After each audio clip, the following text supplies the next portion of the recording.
The last thing that most of us suffer from is a lack of information. The whole world is screaming for our attention. And so it's not surprising that the quiet assurance that comes from just a bit of peace and quiet often eludes us.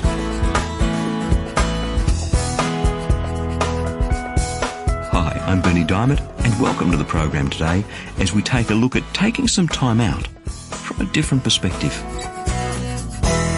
Sometimes it feels like we live in a world where everything and everybody seems to be screaming for our attention. Take advertising. Armies of creative people who think up new, often very clever ways of getting you and me to buy their clients' products.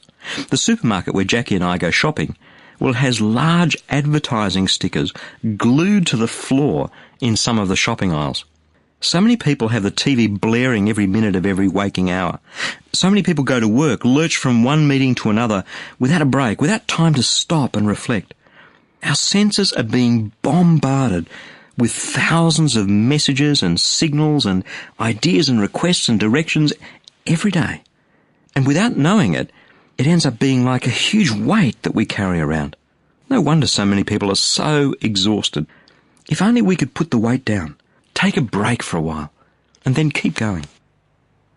It's true, isn't it? The more that technologies like phones and then mobile phones and PCs and internet and TVs and DVDs and radio, all that stuff have made entertainment and information so accessible, the more we become slaves to them. There are some real upsides to all of those things. I mean, I love the fact that I can watch TV and people can contact me on my mobile phone. It's so good. It's so convenient. But we've lost something. We've lost the time, just to stop and think, to rest the senses, to rest the mind, to rest the spirit, to reflect, to imagine, to dream. And the problem with so much of the stuff that we take in as entertainment or communication is that a lot of it's really negative. I mean, you watch the news at night, and 95% of the news is pretty negative. A lot of it's really frivolous. I mean, sitcoms on television at night, there's nothing wrong with one sitcom, but if 70% of our entertainment is a diet of sitcoms, is it any wonder that people feel empty? That there's a shallowness, there's something missing? And some of the stuff that comes across as fact or entertainment, to put it bluntly, is downright destructive. It's like eating bad food or sweets all the time. Now, that's our condition. That's what's going on. But there's a flip side. So many people, so many of us, believe in God. Surveys in the West say 70+% believe in God.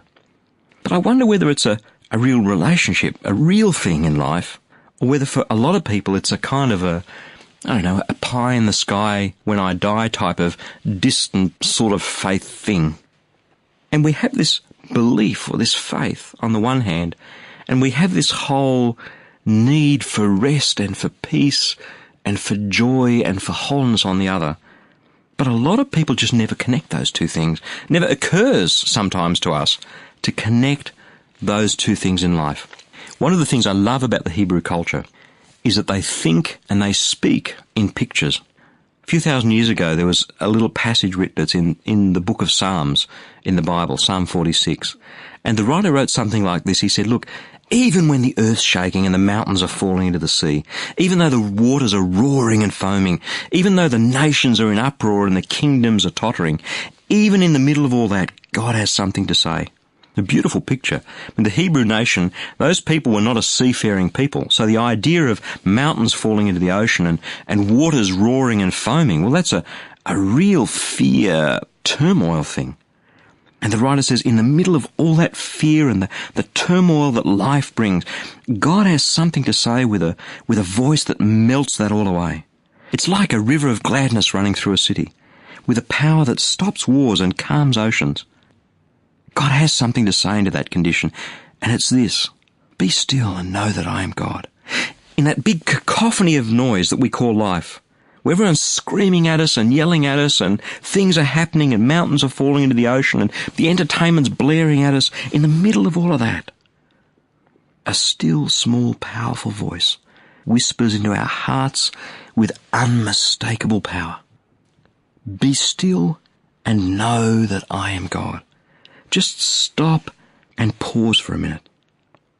And in the depths of your soul, right deep down where you live, know that despite all the turmoil that you see around you, I'm God, I'm in control, I'm here, I'm with you, and I have the power to bring you peace.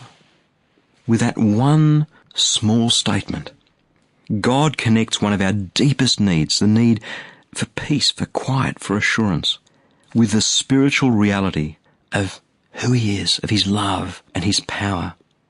It seems so crazy to me that there are so many people who believe in God, who believe in Jesus, and their idea is that you kind of go to church on a Sunday and that's it. You worship God in a sacred zone and that's it. But that's not in the Bible. That's not what God says. That's not what Jesus was talking about. Be still and know that I'm God. So often when the nations are raging around us, when people are raging, when things are difficult, when the baby's crying, when there's tension in our relationships, we focus on those circumstances. That's all we can see. That's the stress and it's the pain, it's the fear and it's the hurt and we react to them because we see the mountains falling into the sea, because we see the oceans roaring and foaming. And God says, in the middle of that, be still. And let me speak to you just in that little space and know that I am God. In practice, I think that comes out in two parts. The first is carving out some time every day to connect with Him. That's a decision. It's your time, it's your space. But it can be such a foundation, such a rock to pray, listen, look. And then we go and live life out there. And the stuff that people and life throws at us, well, in the middle of all that, we can experience, we can taste a peace that surpasses all understanding, a peace that guards our hearts and our minds because we know who God is in Jesus. And my experience has been that in situations where, by rights, I shouldn't have any peace, I look at it and I have the deepest peace and sense of security. Because earlier on in the day, in the morning, when it was still and calm and everyone was asleep, I took time to be still, to rest my spirit and my mind and my heart and my soul in God's hands. And to know, just to spend time knowing that He's God. And then sometimes during the day when it's difficult or I'm having a tough meeting, I just glance towards God, just a split second. I grab some stillness in a stressful moment, and in my soul, in my heart somewhere, I look at God and I get this quiet assurance. Be still. Just know I'm God. Just know that I'm with you.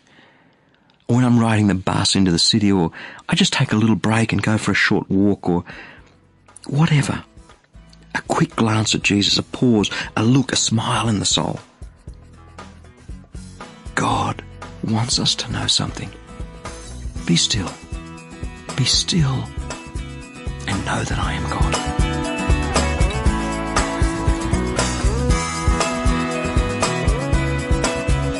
There's something special about being still, just stopping and pausing and knowing that God is God. God is the great unseen reality. And what we do is we tend to focus on the things we can see, the things right in front of our noses, the pressures, the decisions that we have to make every day. But you know, when we take the time to get close to God in the middle of the hurly-burly of life, it changes us. It gives us a peace and a confidence and a joy. So to help you with that, you can listen to each of the messages in this series again right now online at ChristianityWorks.com. Just click on the A Different Perspective icon at the bottom of the homepage and you'll see all of the messages right there.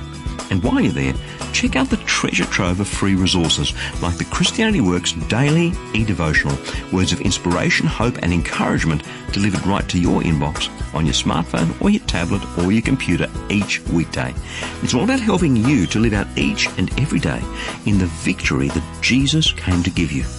And like everything else on the site, it's completely free. That web address again is ChristianityWorks.com. Thank you so much for joining me today. I'm Berni Dymet, and I'll catch you again same time tomorrow with a different perspective.